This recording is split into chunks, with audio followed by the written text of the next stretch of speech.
Hi, it's Lonnie. Welcome to Grace Blossoms for You.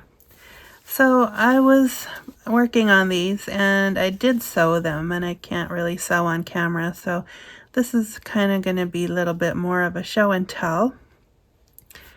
So I was looking through magazines and books with pictures in them, and I found some images that might ordinarily be hard to work with because they don't really, well, they're shiny, so they're not my favorite, I guess, is what I'm trying to say. But I wanted to use them. So what I did was I cut out a few, and then I just sewed around the edges, and I had black. The very thin ones I first glued onto a thin cardstock that had been coffee dyed. And this one I put on some lined paper. Not terribly thick, but thick enough. Thicker than it was before.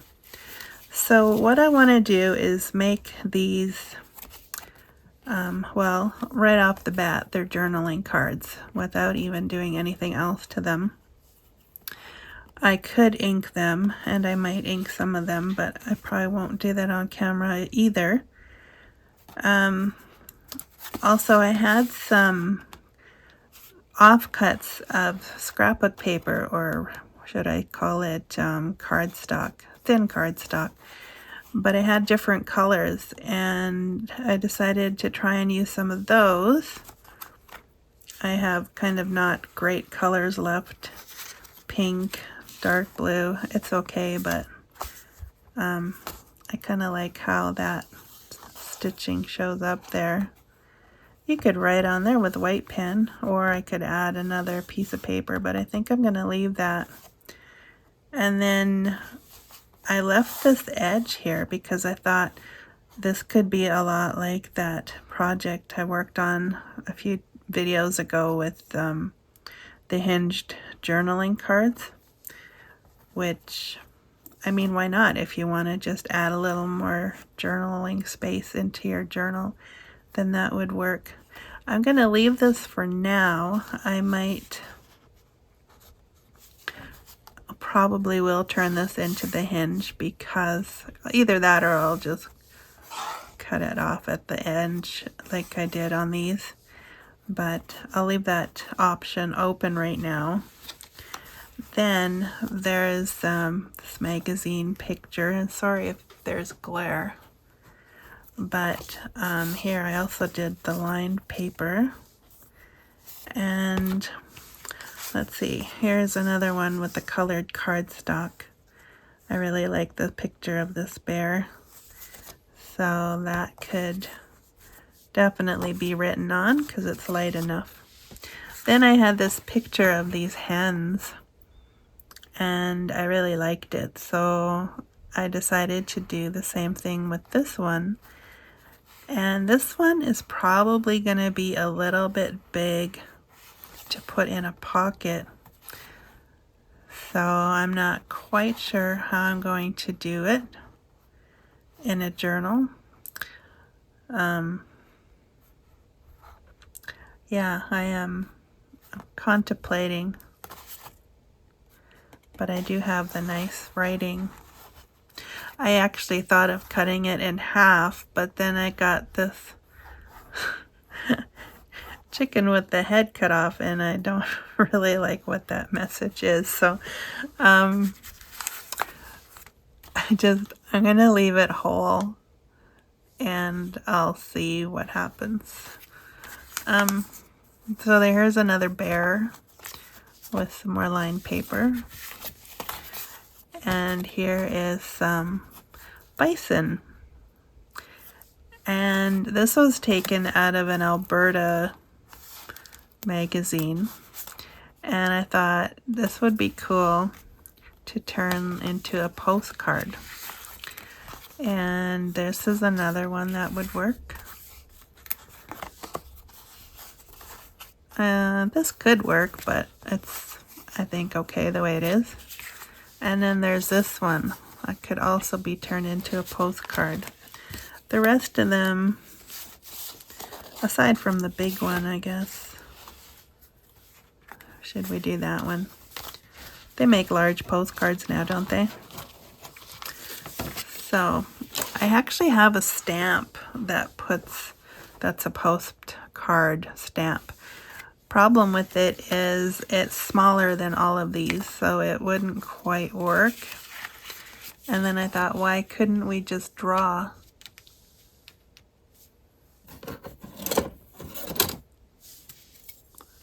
Why couldn't we just draw something that looks like a postcard? So you just basically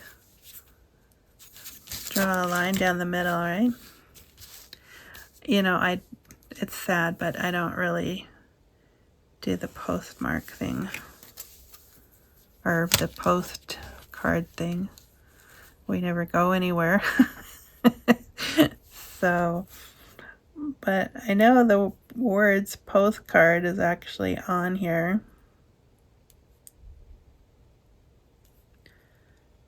So we'll write that postcard.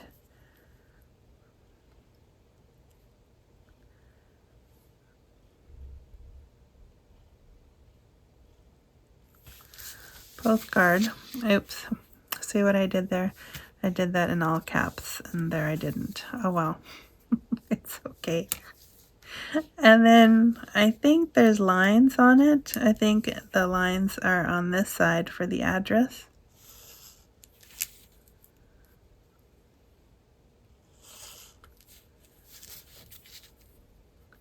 If you're not mailing it, you could just use it for journaling. Okay.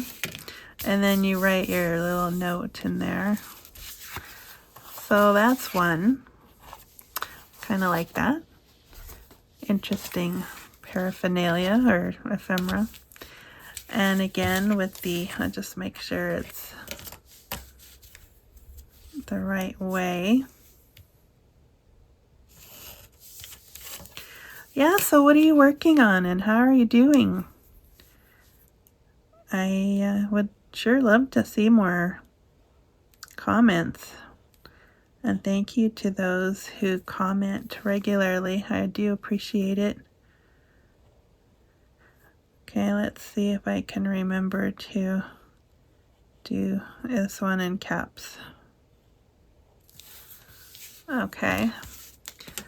And then again with the lines for the address.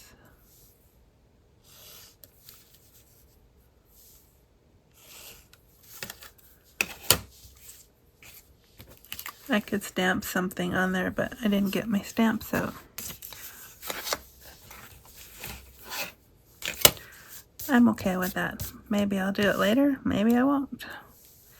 Since I'll probably just use these as journaling cards. Does the wording have to come down? Maybe it has to be a little bit smaller.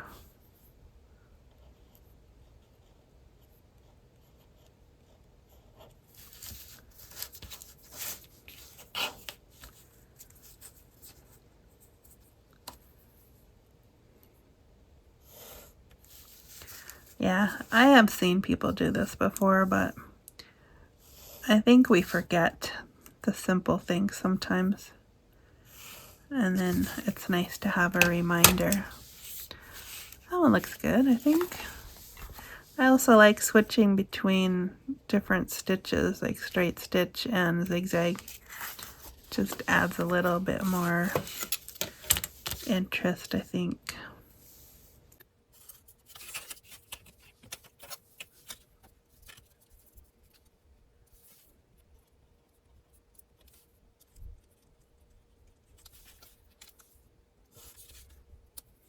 I think they make the lines too small for an actual address, but I guess it works if you live in a place that has not very many letters in the name, and if your name is a short name, then it would work.